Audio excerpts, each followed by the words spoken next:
Hello বন্ধুরা, আমি প্রিয়া। তোমাদেরকে আজকে আমার মায়ের হাতে তৈরি একটা সুস্বাদু মাছের রেসিপি শেয়ার করব আমি। ঠিক আছে, চলো দেখে নিই যে এই রেসিপিটা তৈরি করার জন্য কি কি উপকরণ লাগবে। রেসিপিটা হচ্ছে বেগুন দিয়ে মাছের ঝাল। এটা তৈরি করার জন্য ফার্স্টে একটা বড় সাইজের টমেটো কেটে নিচ্ছি। একটা বড় সাইজের টমেটো, এবার তোমরা যেরকম চাও দুটোও দিতে পারো। তারপর কেটে নিচ্ছি 3-4টি মতো পেঁয়াজ। তারপর এই যে আমাদের বাড়ির গাছের একটা বেগুন তুলে নিলাম, সেটা কেটে নিচ্ছি। ঠিক আছে, এই বেগুনটাকে তুলে নিয়ে তারপর সুন্দর করে কেটে জলে ধুয়ে নিলাম। এই যে আমাদের বাড়ির বাগানে ধনেপাতা গাছ থেকে ধনেপাতা তুলে নিচ্ছি।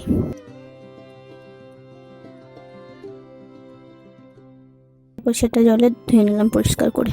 তারপর সেটা এই যে বাটিতে কেটে নিচ্ছি।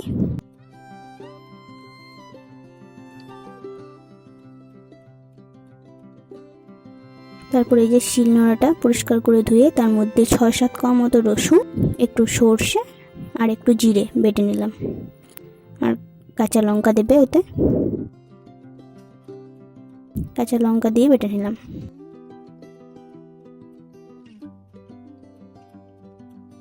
সর্ষেটা দেখো বাটা হয়ে গেছে। এই যে আমাদের সমস্ত উপকরণ রেডি।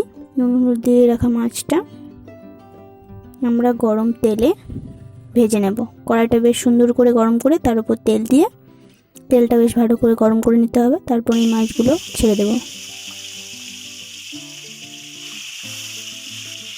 মাছগুলো ভাজা হয়ে যাচ্ছে, হালকা এপিট ওপিট ভালো করে ভেজে নেব। খুব একটা কড়া করে ভাজবো না, কারণ কড়া করে ভেজে দিলে খুব একটা টেস্ট লাগে না, সেই জন্য।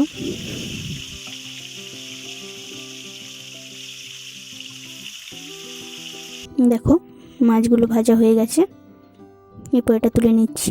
তারপর ওই তেলের মধ্যেই শুকনো লঙ্কা 5 ফোড়ন দিয়ে দিলাম। তারপর এটা হালকা নেড়ে তারপর দিয়ে দিলাম বেগুনগুলো। বেগুনগুলো হালকা ভাজা হয়ে গেলে দিয়ে দিলাম পেঁয়াজ। এবার নাড়তে থাকলাম দুটোর মধ্যে। এবার পেঁয়াজ বেগুনগুলো হালকা ভাজা হয়ে গেলে তারপর দিয়ে দেব টমেটো। সব উপকরণগুলোকে নাড়তে লাগলাম। তারপর দিয়ে দিলাম সামান্য লবণ, পরিমাণ মতো হলুদ দিয়ে নাড়তে থাকবো। তারপর দিয়ে দিলাম একটু কাশ্মীরি লঙ্কার গুঁড়ো। হালকা ভাজা ভাজা হয়ে এলে তারপর দিয়ে দেব সর্ষের বাটা। সর্ষে বাটার মধ্যে একটু জল দিয়ে হালকা নাড়তে থাকবো। খুব একটা এটা নাড়লে হবে না, তাহলে পুড়ে যেতে পারে, সেই জন্য একটু জল দিয়ে দিলাম। তারপর হালকা নাড়তে থাকলাম। একটু ফুটে উঠলে ভেজে রাখা মাছগুলো এর মধ্যে দিয়ে দেব।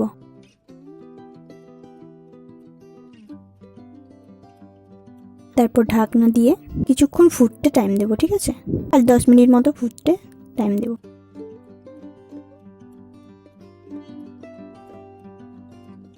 এই যে দেখো ফুটে উঠেছে। তারপর দিয়ে দেব ধনেপাতা কুচি আর সামান্য পরিমাণ চিনি। তোমরা এটা অ্যাভয়েড করতে পারো যদি মিষ্টি না খেতে চাও তো। দেখো এরপর রান্না কমপ্লিট। এরপর তোমরা এটা গরম ভাতের সাথে সার্ভ করতে পারো। খেতে অসাধারণ হয়, তোমরা খেলেই বুঝতে পারবে। একবার ট্রাই করবে, যদি ভালো লাগে কমেন্টে জানাবে যে কেমন লেগেছে। আশা করছি খুব ভালো লাগবে। এটা ছোট বড় সবারই খুব ভালো লাগবে। আমার তো খুব পছন্দের একটা রেসিপি, বেগুন দিয়ে মাছের ঝাল। করে খেয়ে অবশ্যই। টাটা।